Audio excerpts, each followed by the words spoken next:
los Rothschild estaban fascinados con Dioniso, el dios pagano del vino, el éxtasis y los excesos que conducen a un estado divino. Y esto no concuerda con la tradición judía de beber con precaución y prudencia durante el Sabbat, el Pesaj y la noche del Seder. Sin embargo, durante el Purim se bebe sin control y esa fiesta se celebra desde el siglo II a.C., época en la cual el judaísmo fue helenizado culturalmente hasta el punto que el dios del Antiguo Testamento fue identificado con el dios Dioniso, a la vez que las comunidades judías fueron obligadas a participar en las fiestas populares de la tradición dionisíaca. No obstante, en el siglo XIX los Rothschild conocían esa filosofía helenística de Dioniso como dios judaizado, pero al convertirse en aristócratas se dieron cuenta que la nobleza europea y su élite intelectual estaban secretamente interesadas por los misterios dionisíacos, al menos desde el Renacimiento hasta la época victoriana, etapa en la cual el culto iniciático de Dioniso reapareció en Occidente, y ese espíritu dionisíaco convocó a filósofos, poetas, historiadores, psicólogos, nobles de sangre y a las poderosas familias de banqueros. De hecho, en el siglo XIX los Rothschild se fueron convirtiendo en coleccionistas de arte y también financiaron muchas campañas arqueológicas, de manera que se obsesionaron con la compra de piezas artísticas y la búsqueda de piezas arqueológicas que estuviesen vinculadas al dios Dioniso, también llamado Baco. En 1878 los Rothschild de la rama italiana tenían dos esculturas de bronce de Dionisos joven y Dionisos adulto.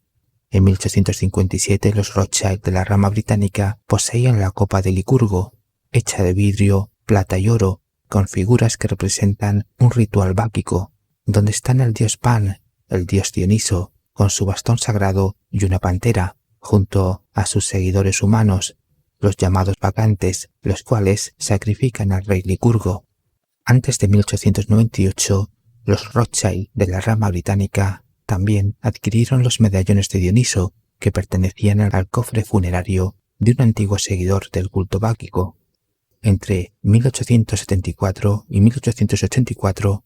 un Rothschild de la rama austriaca que se había trasladado a Inglaterra compró una mansión y en sus jardines colocó una estatua del dios Baco con un racimo de uvas, y en su habitación tenía una escultura de dos bacantes con un jarrón de vino.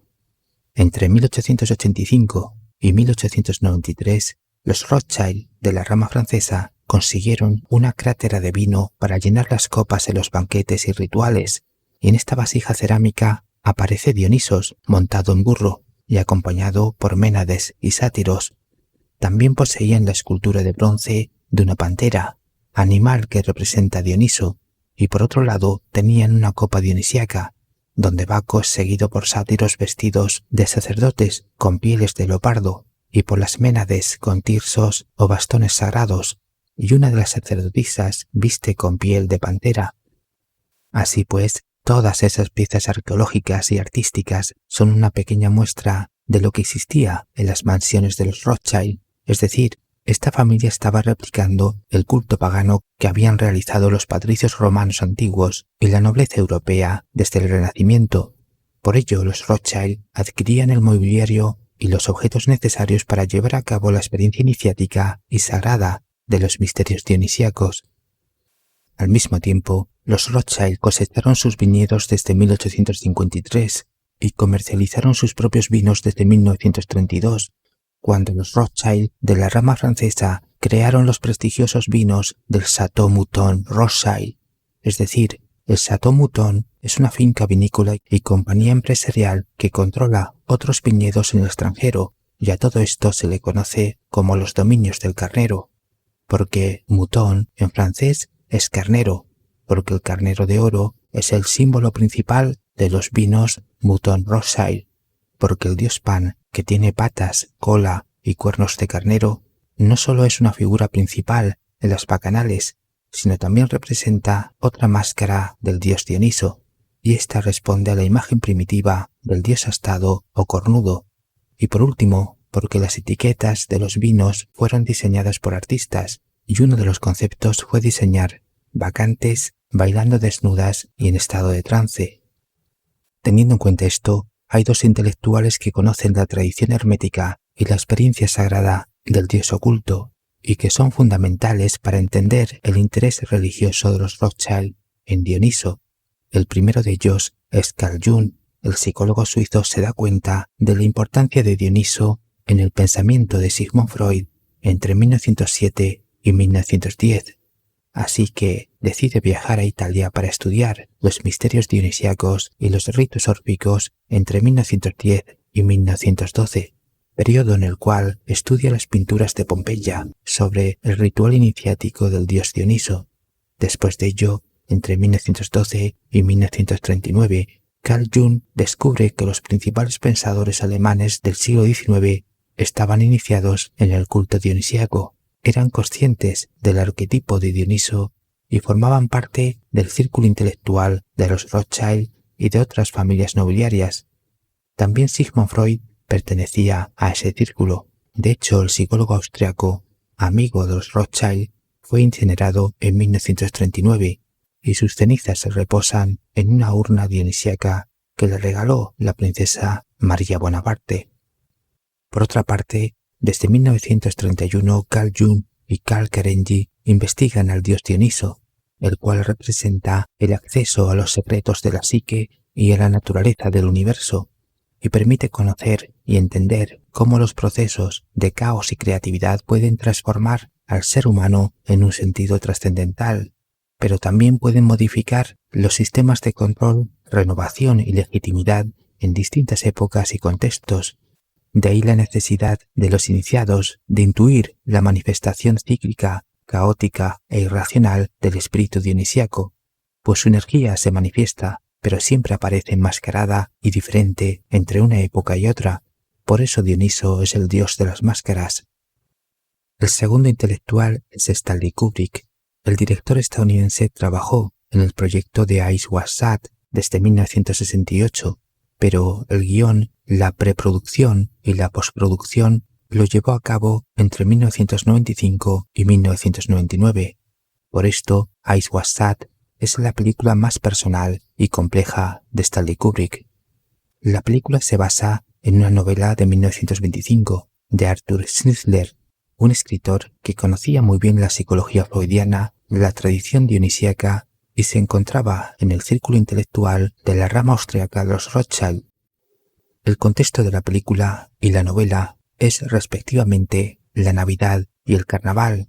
Ambas fiestas son dionisíacas y se celebraban antiguamente bajo el nombre de grandes dionisíacas o dionisíacas en diciembre y marzo, aunque la naturaleza dionisíaca e iniciática de esas fiestas antiguas se recupera con el carnaval veneciano durante el Renacimiento. En la película hay dos escenas principales que están conectadas. La primera es la fiesta de baile de Victor Ziegler, donde los invitados solo beben vinos espumosos de champán, pero no hay aperitivos ni comida en ningún momento. En esta primera escena se materializa la explicación freudiana del Eros y el Tánatos, es decir, cuando Bill sube las escaleras, al lado de las mismas se observa una estatua de Cupido y Psique, y cuando llega al baño de Ziegler, Mandy está desnuda y a punto de morir de sobredosis. En esta escena, Eros y Tánatos son sexualidad y muerte, y juntas conforman el concepto psicológico e iniciático de Dioniso en Eyes Wide Shut. La segunda escena es el ritual enmascarado de la mansión Somerton, donde se realiza el ritual orgiástico, donde las máscaras de los iniciados, las túnicas de los altos adeptos y las estatuas del salón de los rituales evocan la representación de Dioniso y su ambiente mistérico. En cualquier caso, los misterios dionisíacos están presentes en toda la película, desde las bebidas alcohólicas, pasando por la desnudez femenina y la sexualidad, hasta los colores rojos y púrpura del vino. La película tiene referencias implícitas a los Rothschild. Por ejemplo, la mansión Somerton, donde se produce el ritual orgiástico, es propiedad de la rama inglesa de los Rothschild desde el siglo XIX. También la mesa de billar, las lámparas y los cuadros de la casa de Victor Ziegler imitan el diseño de la sala de juegos y de la biblioteca de un castillo de la rama francesa de los Rothschild. Por otro lado, el paciente de Bill es un tal Lou Nathanson, un poderoso millonario que representa a Nathan Rothschild y por extensión a la rama inglesa de los Rothschild. Otra referencia vincula la fiesta de Ziegler y el ritual de Somerton con las fiestas de los Rothschild. Por ejemplo, la rama francesa de los Rothschild fue la principal organizadora de fiestas en sus castillos y mansiones, donde se reunía la nobleza de sangre, la aristocracia del dinero y los famosos del cine, la moda y la industria de la cultura y el entretenimiento en general.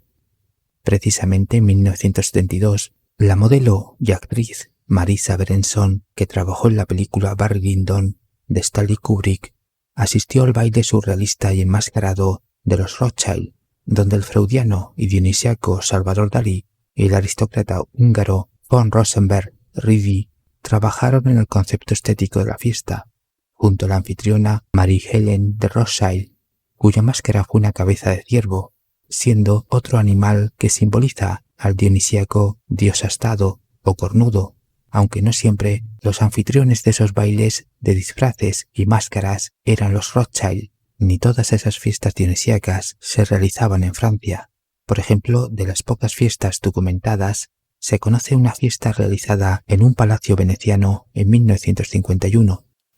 Así pues, Kubrick nunca cita de forma explícita a los Rothschild y a la nobleza europea, pero están presentes en la narrativa simbólica y oculta de la película, aunque en la fiesta de Ziegler, Alice baila algo embriagada con un misterioso hombre que dice ser Sándor Szabos, un aristócrata húngaro, y después de presentarse, le pregunta si ha leído El arte de amar del poeta Ovidio, y ella le responde que ese poeta acabó solo y llorando, y él le replica que antes de eso, Ovidio disfrutó mucho del amor. Sándor le está diciendo que Ovidio es el poeta de la exaltación del placer, el goce físico y la búsqueda de experiencias intensas, y que este poeta recomienda encontrar el amor en las fiestas enmascaradas y religiosas del dios Dioniso, donde la infidelidad no existe, porque el vino libera las pasiones humanas y elimina las restricciones sociales y morales. Es donde termina el arco iris y comienza el mundo prohibido y secreto. Retomando la conversación, Sándor Szabos le demuestra que es un aristócrata culto, con conexiones con el mundo artístico y cultural, cuando ella le dice que trabajaba en una galería de arte, y es que en las fiestas de los Rothschild está documentada la presencia recurrente e importante de un noble húngaro que procedía de una familia de banqueros del Imperio de Austria-Hungría, y entre sus posesiones más preciadas y exclusivas tenía una colección de libros antiguos y objetos de arte, y esta persona fue conocida como el barón de Riedy. Buenos días, buenas tardes y buenas noches.